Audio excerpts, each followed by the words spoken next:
बिल्कुल जी। निपुण जी, एक बड़ा बदलाव जो है वैश्विक स्तर पर देखने को मिलेगा। जिस तरीके से आपने जिक्र किया त्यागी साहब, दूसरे जिस तरीके से युद्ध को लेकर हम बात कर रहे थे, ये युद्ध विराम जो है, सीज फायर जो है, वो तो ब्लैक सी में है। लेकिन क्या रूस और यूक्रेन का जो युद्ध लगातार जारी है, उस युद्ध पर भी ब्लैक सी में हुए सीज फायर का असर पड़ता नजर आएगा?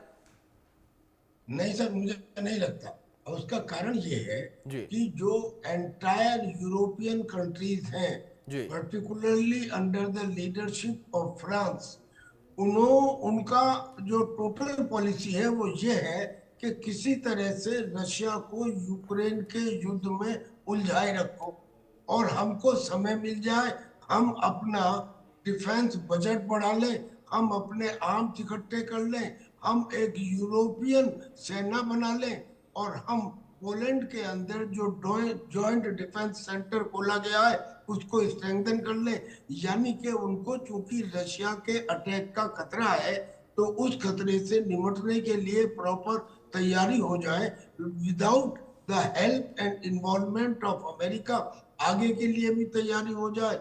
इसलिए तब तक के लिए, यानी कि अगले कुछ वर्षों तक के लिए जो प्लान है यूरोपियन कंट्रीज का, वो तो ये है कि रशिया को यूक्रेन के युद्ध में उलझाए रखो, टाइम गेन करो, अपनी ताकत बढ़ाओ। ये तो बात हो गई। इसलिए नहीं लगता कि सीज फायर कंटिन्यू करेगा, किसी ना किसी प्रोटेक्स्ट में टूट जाएगा। और एक बात और है, आपको क्या लगता है कि क्या ट्रंप ने नहीं इजाजत दी होगी? जब ये पहले हो गया था कि एक दूसरे के एनर्जी स्ट्रक्चर के ऊपर, एनर्जी इंस्टॉलेशन के ऊपर अटैक नहीं करेंगे, उसके बाद यूक्रेन ने अटैक किया रशिया के एनर्जी बेस के ऊपर, जहां उसके बॉम्बर्स खड़े होते हैं, और उसकी बड़ी रिफाइनरी के ऊपर। मुझे लगता है कि this has been done with the tacit approval of Biden, क्यों बिडन नहीं, ऑफ ट्रंप। क्योंकि ट्रंप को जो बेइज्जती महसूस हुई थी उस टेलीफोन टॉक में, जिसमें जी। उन्हें 1 घंटे इंतजार करना पड़ा था, और जिसमें एक दिन पहले उनके विटकॉफ को 9 घंटे इंतजार करना पड़ा था। और इतना ही नहीं, ट्रंप की बेइज्जती यहाँ भी हुई थी कि जब यूक्रेन ने कंप्रीहेंसिव सीज फायर को मान लिया था, तो रशिया ने उसे मना कर दिया कि मैं कंप्रीहेंसिव सीज फायर नहीं मानता। वो जी। तो किसी तरह से उन्होंने कहा, अच्छा नहीं मानते तो कम से कम एनर्जी स्ट्रक्चर्स के ऊपर हमला ना हो, इसे मान लो। तो जोड़ तोड़ से किए गए इस तरह के दिखाने के लिए जो सीज फायर है, वो जमीनी हकीकत में सही उतरेंगे, ऐसा हमें नहीं लगता। जी।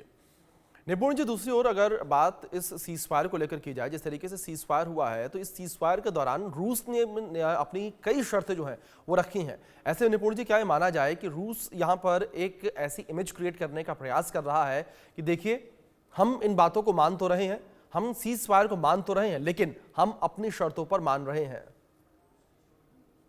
देखिए, रशिया का पूरा पॉइंट ऑफ व्यू जो है वो अपने आप को एक विजेता, एक जी। विक्टेटर कंट्री के रूप में अपने आप को प्रदर्शित करना कि मैं एक विजेता हूं, और जो जमीन मैंने यूक्रेन की कब्जा की है वो मेरी जीत का उपहार है, जी। मैं उसको तो लौटाने वाला नहीं हूं। जी। और वो इस तरह का शो कर रहा है।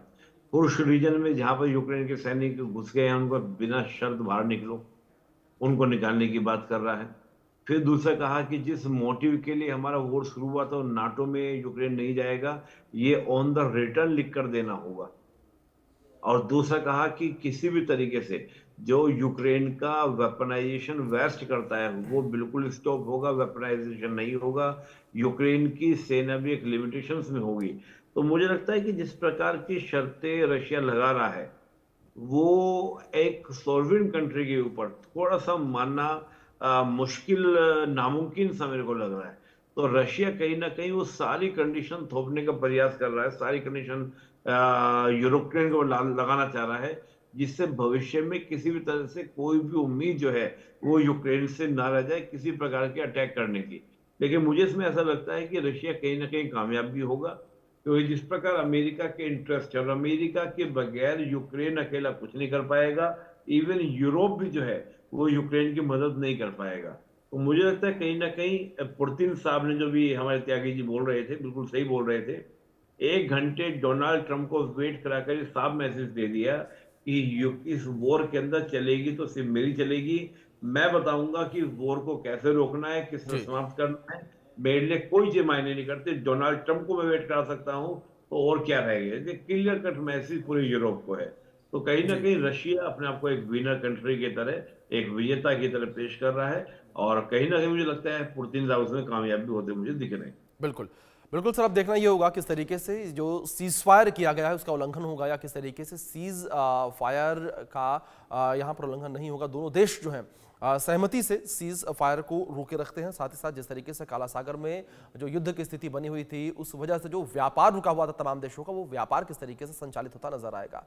आप दोनों मेहमानों का बहुत शुक्रिया जुड़ने के लिए और अपना कीमती वक्त इंडिया न्यूज को देने के लिए।